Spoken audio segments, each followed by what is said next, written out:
Hey guys, what's up? Josh here from Mad Charcoal. You might know me as Mad Charcoal. This is going to be my reference today. I would say that you should use your own reference just so that you're not copying directly, and if you're using this as a lesson or just for ideas, it's best to use your own stuff and kind of, you learn better that way instead of copying. So I'm going to use color today on this black arches covered half sheet of paper. The full sheet's 22 by 30, so this would be 15 by 22, I believe.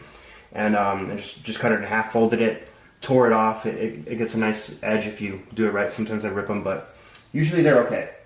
I'm going to be using soft pastel for colors today. I'm using pan pastel. I'll see if I can, let's see if this thing can focus. Right there, okay. Oh, nope, went away. And there it is. So, this is burnt sienna, extra dark, and I'll be telling you which colors I use. I have a whole array of near skin tones, like earthy tones. I'll be using a couple there. I'll just tell you the colors of them. They came in like a little set that Pan Pastel sent me, so I'm excited to use them. I've used them before on, you can see on my TikTok and my Instagram, I've used them before on white arches cover paper, but I haven't used them yet on black. So I think that's going to be interesting to use. I also have these really old Grumbacher soft pastels. These are pretty awesome. And kind of using some colors here and there from those. Usually the skin tones, sometimes I do get a little bit crazy with the colors, but right now we're going to try to get some accurate skin tones to put, and then also push a little bit of those weird colors in between. And for the, I'm going to be putting down the pan pastel with this soft palette knife with the foam tip. Focus this, let's see. There it is. You could just remove and change that foam tip. You could also find it on Pan Pastel's website, I believe. And this sponge, artist sponge, that also is also by Soft, S-O-F-F-T. I'll put the what they're called in the description. But I'm gonna start with this one because I can cover a lot more of the space, and we're just gonna mix up the color. Like, I'm not too concerned about keeping my colors nice and clean, but if you're very particular about that, then you should be careful. But I'm not too particular. I like it when it gets a little messy. We'll start off with that dark burnt sienna and see what that looks like on the page. Oh, that's nice. It's not very light, but it's light enough for me to make marks and start establishing where my shapes are going to be, my angles. Oh, it's kind of hard to grab this sponge a little bit unless you use like the very edge of it, but I like to use the whole side of it. Just constantly dipping it back in, getting this angle, getting to know exactly how the scale of what I'm going to use. I'm not going to draw that hand in the side of it. I'm going to just cut the face off there. And you have a nice darker mid-tone, I would say. Like a shadow tone. Not the darkest tone, but a shadow tone. Now I'm going to move on to, we've got burnt sienna. Yeah, that's burnt sienna extra dark. We'll just use the normal burnt sienna, which should be a lot lighter. Same sponge. Now I'm going to start hitting where those light areas are. And I'm being very expressive with this, by the way. I'm not going to be really particular with the mark making, but I am squinting a lot while I look at my references, like I say in any of my tutorials or demonstrations. I'm squinting so I'm not distracted by all of the little details yet. I want to get the form as a whole strong before I really worry too much about, let me get you a little bit lower here, in between there, before I worry about smaller details and things that you can't see as clear. Okay, we've got decent shapes for that, a little bit into the eye there. Starting to understand where I'm going to put things, but this is still a darker color. I would say it's a true mid-tone on this black paper. Maybe a little bit of highlights in the hair, but like clumps, you know, like large shapes. Nothing too small yet. No strands or anything like that, because I'm still trying to get the overall shape of everything here. Now, I'll come in with this, well, how about this? I'll use this, it looks like there's more of a warm-ish light and cooler shadows. So this warmish light, I'm going to use burnt sienna tint. Wow, I'm just using a lot of burnt sienna here. No wonder it looks very, well, you know what? This color here. Red iron oxide tint. There you go. That's a lot warmer. It's like a pink, like a light pink. And I'm going to use this to start establishing the light areas with this soft palette knife. Using the edge of this to kind of chisel out the shapes and where the light hits. I'm being bold with this, but I'm not being careless with it. It's a lot more important where I'm hitting with the lights than it is with the shadows, because the shadows people don't look at as much. The human eye is drawn to the light areas, not so much the shadow shapes. Therefore, make sure that you're taking your time and making and creating some nice lit areas, and more so than you're focused on those shadows. And I'm squinting to make sure that I'm getting these values close. They don't have to be exact, because I'm going to come back in and really change things up and mess with it a lot. But I'm going to also blend this afterward to make it less harsh of a light, so that I can kind of get a nice gradation of color. This looks to be really light in the camera. Maybe it's just the angle. Let me see if I can get you guys more of a forward angle so you can see a truer color what's being placed. It's still bright, but it's okay. Alright.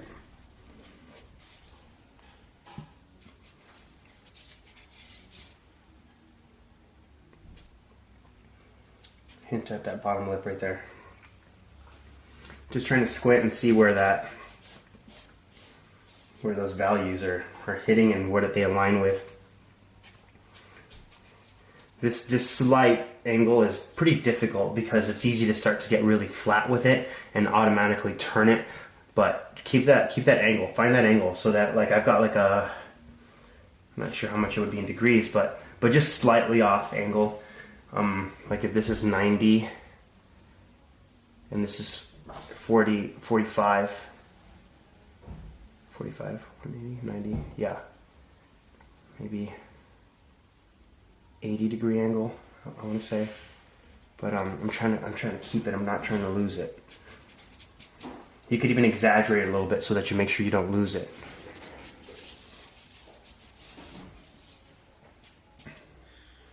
All right.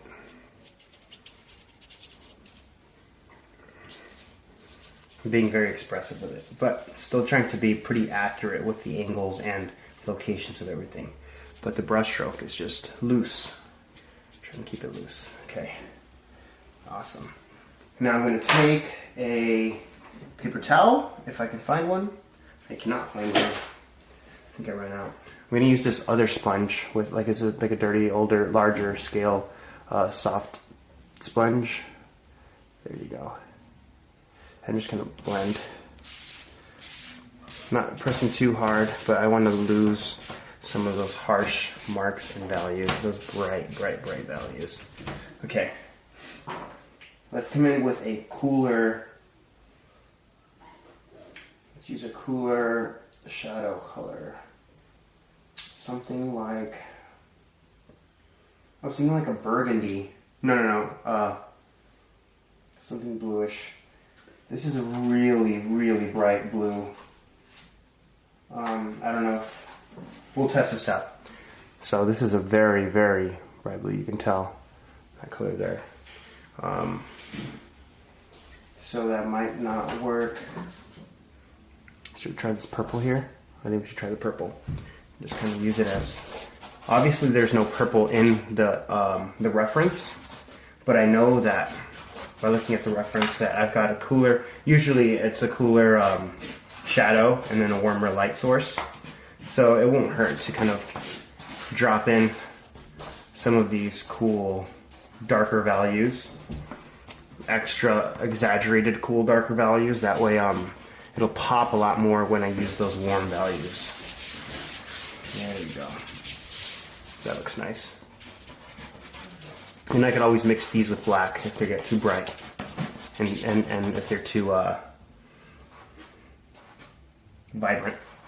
Vibrant means it's very saturated, or very, very true to the color and not so earthy. That's what vibrance is, if you don't know. Still trying to be very gestural. Now I'm going to take this charcoal, instead of using like black pastel, which is almost the same thing, but I'm just going to mix a little bit in there just so that it dilutes a little bit of that vibrancy, so we're not just focused too much on that on those shadows. We're going to lose a little bit of that color, but you want to hint at that blue in there because it adds to the depth with when you counter expose those warm colors and those warm brighter colors and those cooler shadow colors. All right, now, and I'm also not trying to copy so much of that reference. I'm trying to just use it for like some inspiration for color, angles, and lighting, not so much for the person's likeness, just because I don't know the person individually like I don't with most of my work, but I think it's so this is like a nice, like soft, I want to say like a peachy, warm tan, and I think that'll be a nice start for adding some highlights, some warm highlights. But yeah, it's the color of, or I mean, the reference I'm using is more of a inspiration, and I don't want to follow it too closely because I want it to be my own piece. I don't want it to just be a drawing of an individual. I prefer if there's some life in it, that or a message behind it you can see when you study the piece, or something along those lines, you know? Alright. Let's make it a nice warmer tone, a warmer, darker tone for that bottom lip. Just give it a little bit of life there. Cool. You can kind of see it there, but we're going to still highlight it so that looks good. So that you can see the value change there. This eyelid underneath there is catching the light, and it is on this side as well. That's a very key part, but I do not want to overdo it. Be subtle with it. See, I just overdid it a little bit, so I have to blend it out a bit. And then I'm squinting and I see that it's above that is still a little bit light. I'm being very gentle with it and then blending it out once I do kind of establish that. It's like pushing and pulling those values, right? Now this is a very warm, I'm not good with colors. I need to study more colors. The names of colors. Very, very warm, like tan, like a raw umber, I want to say. We'll use that. We'll use it. I think what I'm going to try is kind of like a very warm, light mid-tone, and then a cooler, bright highlight, so that you've got cool shadows, warm light, and cool highlight. I think that'll make a nice harmony, but we'll see. It might not. Who knows? It's all about experimenting. I'm still in the experimental phase with color, so we'll see what happens. I'm excited to see what you guys figure out. Always learn. Always go out of your comfort zone. Color is not my comfort zone, as you can see. I'm kind of guessing a lot more than I would with black and white. Not in value and not in anatomy and kind of the proportions, but more so in the hues and tones. Alright, so we've got that. Now I'm going to take this, what color should we use next for that? I'm starting to lose some of those hair highlights. Not highlights, but where the light is hitting the hair. And it's like she has like reddish hair. So I might just come in with this, once again with this burnt sienna. This mid-tone burnt sienna that I used earlier. But I'm going to use it for the light parts of the hair. And see how that comes out. I'm going to press soft, and then harder, and then soft again, to kind of get that gradation of feeling of clumps of hair. Trying to be true to the reference of where that might lie.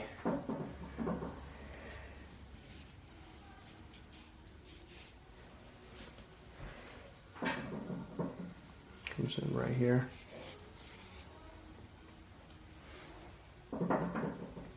I like to keep it nice and loose around the hair and around whatever frames the face, therefore that it'll kind of guide in. Oops, got the wrong color. It'll guide the eye toward the face better. And that's my goal.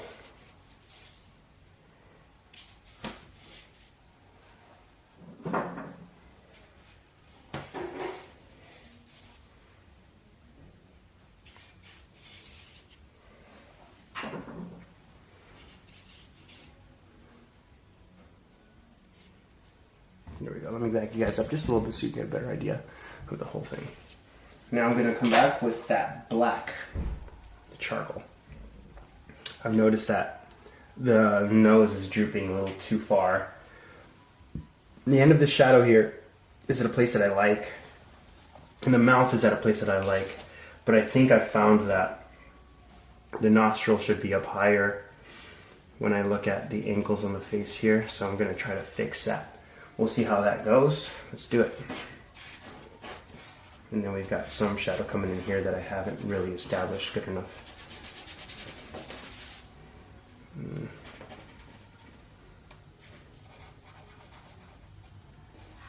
Makes the mouth a little bit off. So we'll have to fix all of that. We could always come back in with